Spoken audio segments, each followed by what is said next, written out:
The engines were silent, and that was the loudest sound of all. Across the valley, million-dollar combines sat bogged down in the black muck, their massive tires spinning uselessly against the weight of a rain-soaked harvest. These iron Goliaths were built for efficiency, but they were never built for this kind of mercy. Standing on the ridge was Sarah, a young girl with grease under her fingernails and eyes that had seen too many lean winters. She looked down at the titans of industry sinking into the earth, knowing that the power was about to shift. The corporate masters had laughed when she said the old ways needed a new mind, but now the silence was their only answer. If you value stories about the resilience of the human spirit and the land we call home, subscribe to Beyond the Fields. Today, we witness the day the smallest voice spoke the loudest. The dirt on the Miller farm was more than just earth. It was a record of every drop of sweat 3 generations had spilled. But by the time it reached Sarah's hands, the topsoil ran thin. You could see the gray bones of the limestone poking through the north pasture, a sign that the land was tired, and the bank was even more exhausted. Her father, Eli, was a man whose skin looked like parched leather. He didn't say much, but the way he stared at the stacks of invoices on the kitchen table told the whole story. The price of seed was up, the price of diesel was climbing toward the clouds, and the interest on the tractor loan was a weight that made his shoulders hunch lower every season. This town was dying from the edges inward. Shops on Main Street had boards where glass used to be, and the young men were leaving for the city lights, trading their boots for factory badges. Sarah stayed because the land whispered to her in the early mornings when the mist was still thick over the creek. She saw the struggle not as a defeat, but as a puzzle. Every time a part broke on their ancient equipment, she was the one in the shed, figuring out how to weld a prayer to a piece of scrap metal to keep the gears turning. They were surviving on the margins of the margins. The big industrial farms to the west had the fancy GPS steering and air-conditioned cabs, while the Millers were lucky if the radiator didn't boil over before noon. Costs were suffocating the life out of the homestead. It wasn't just about the money.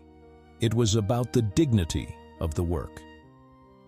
Sarah watched her father's hands tremble while he counted out crumpled bills for a gallon of hydraulic fluid.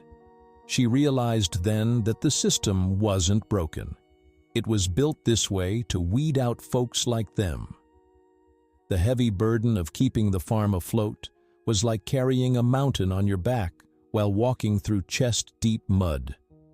Every morning, she'd walk the perimeter of the fields, feeling the pulse of the soil beneath her boots. It was a rhythm of scarcity. They were forced to play a game where the rules were written by people who had never seen a sunrise from the seat of a plow. The local co-op had stopped extending credit, and the whispers in town were that the Miller place would be the next one to go under the gavel.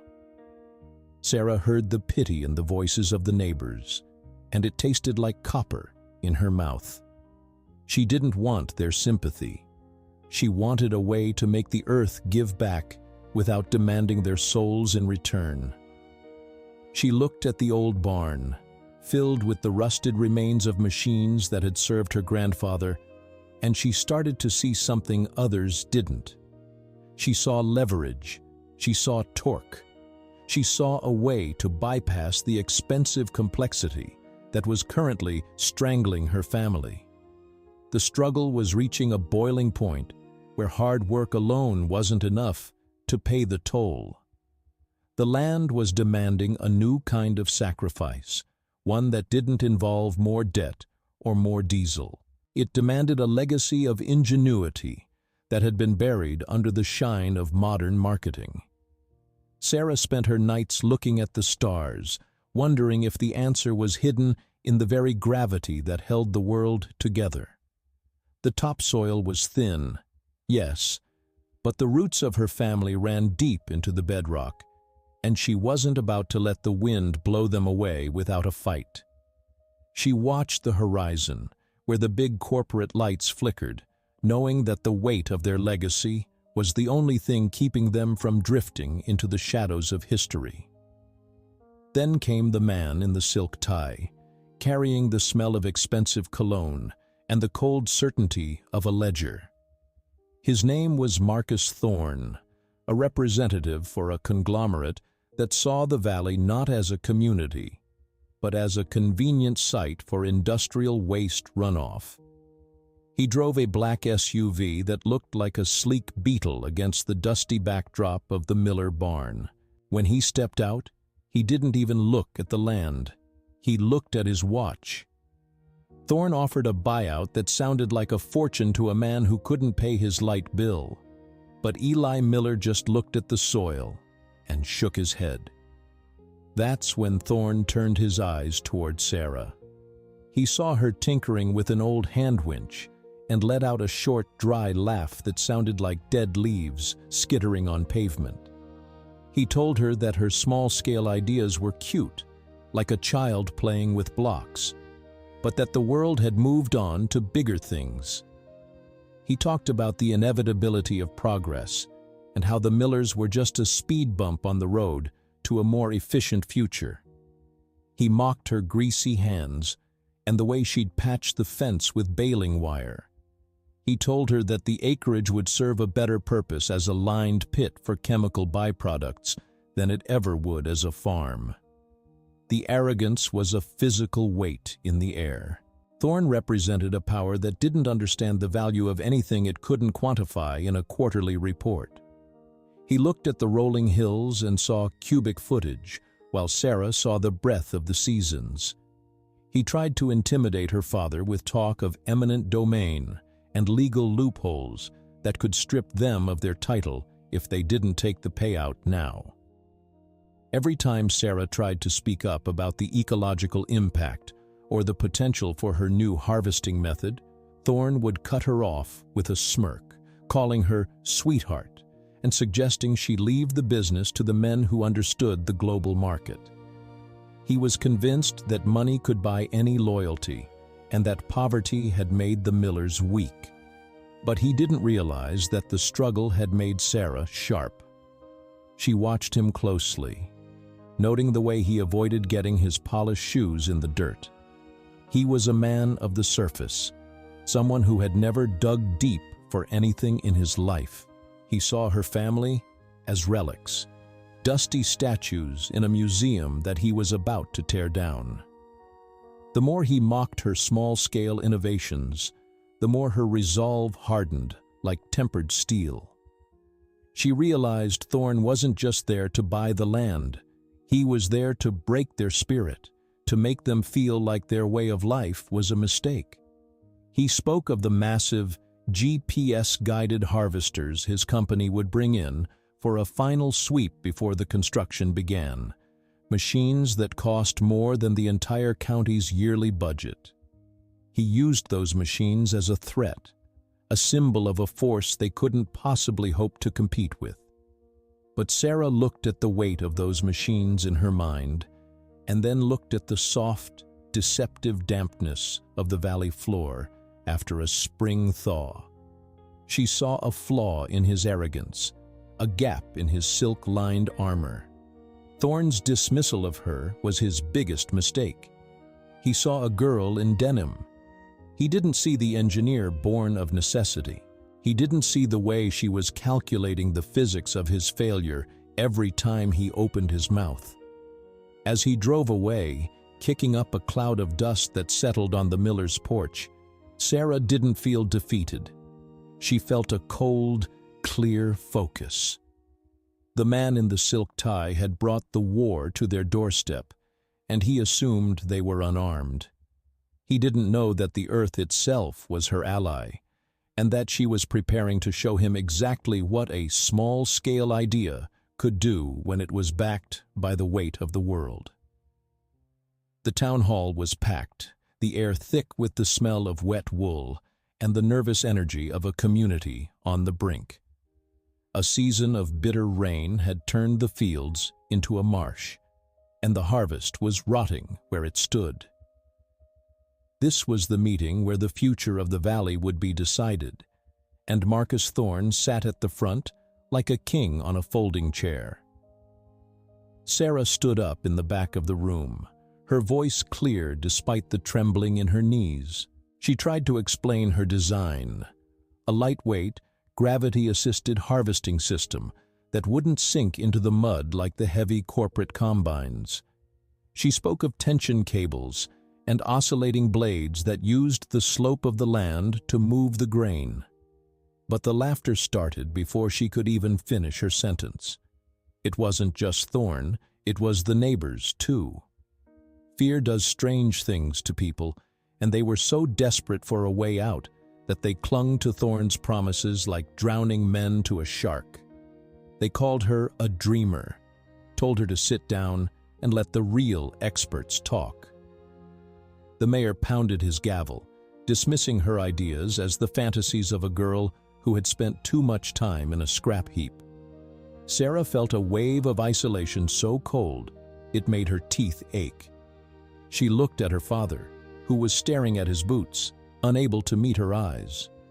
The public dismissal was a sharp blade, cutting her off from the very people she was trying to save. She walked out of the hall into the pouring rain, the sound of their mockery ringing in her ears. For the first time, the weight of the debt and the pressure of the failing farm felt like they might actually crush her.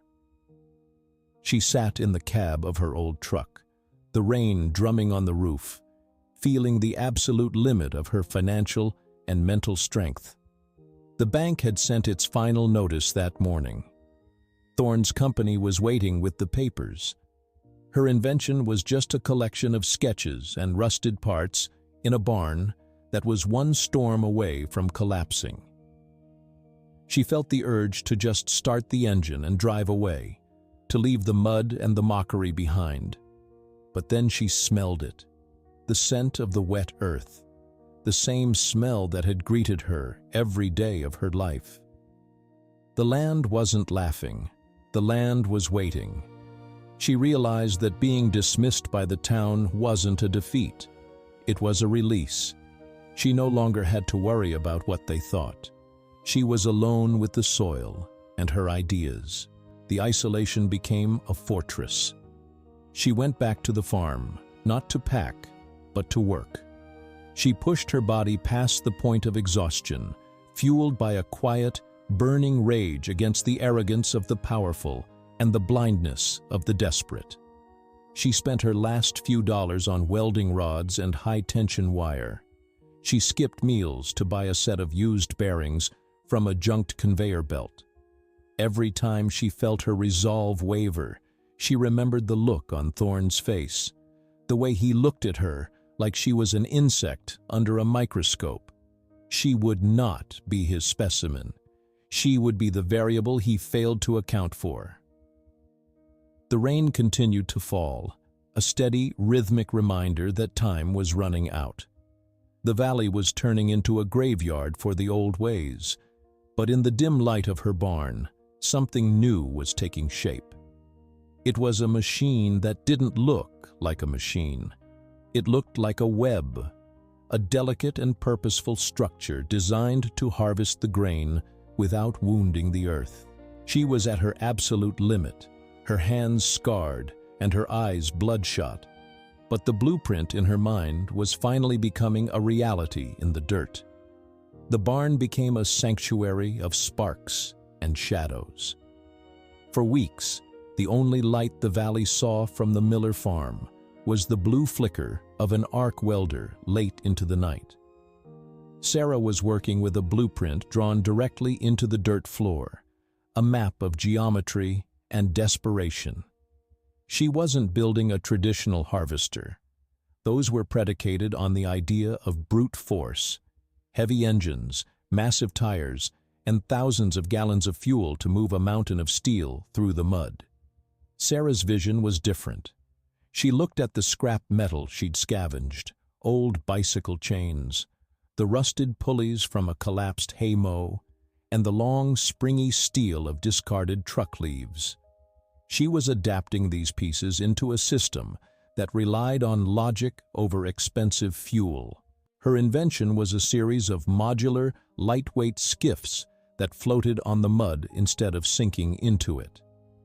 They were connected by a network of tensioned cables, powered not by a massive internal combustion engine, but by a central stationary winch that she'd rigged from a salvaged tractor motor.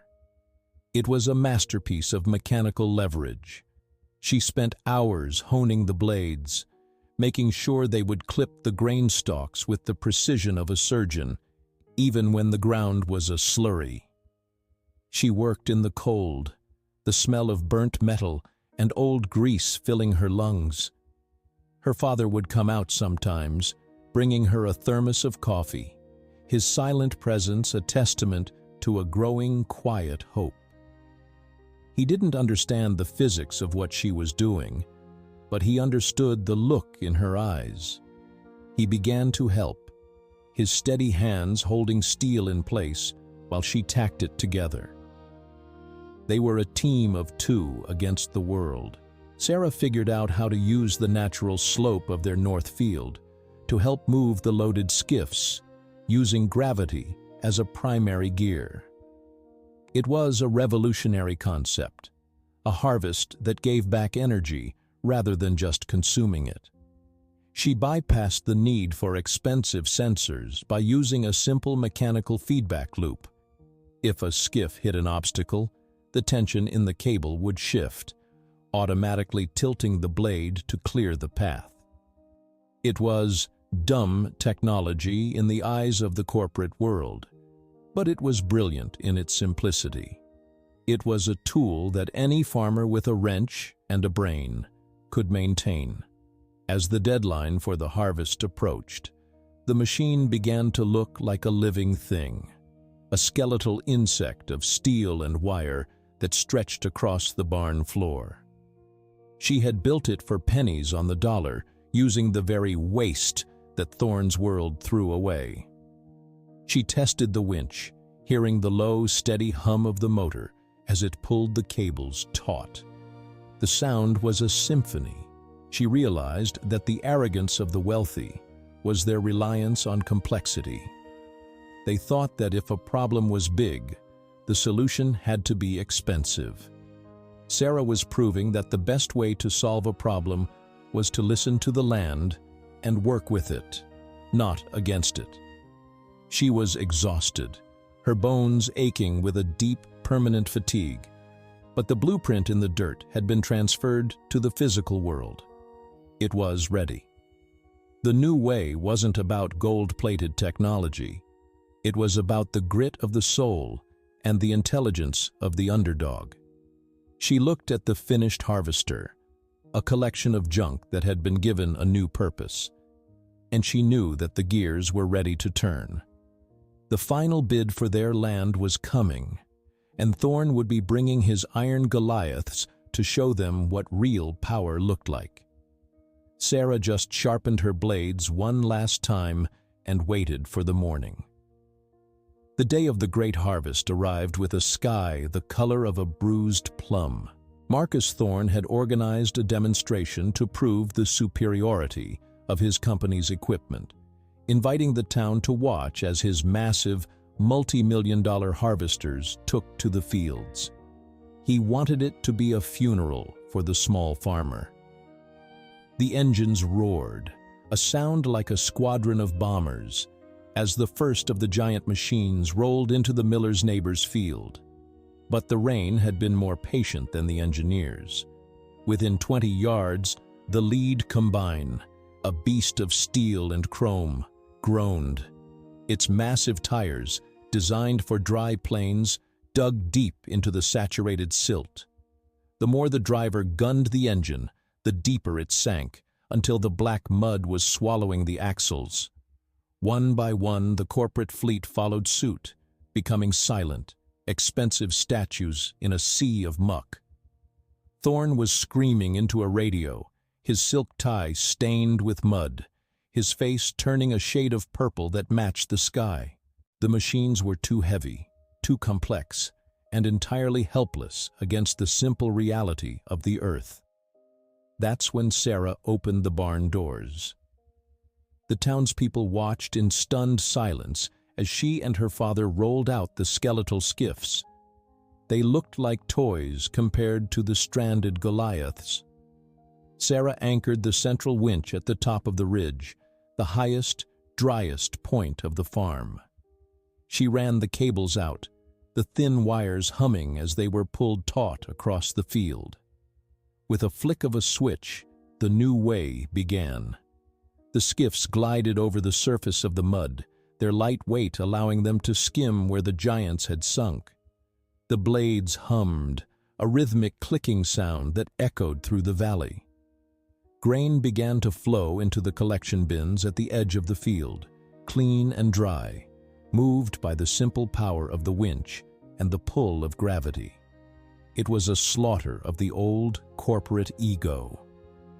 As Sarah's machine worked, the truth began to come out. A local mechanic, emboldened by the sight of Thorne's failure, stepped forward with a stack of documents he'd found in a discarded crate from the corporate dealer.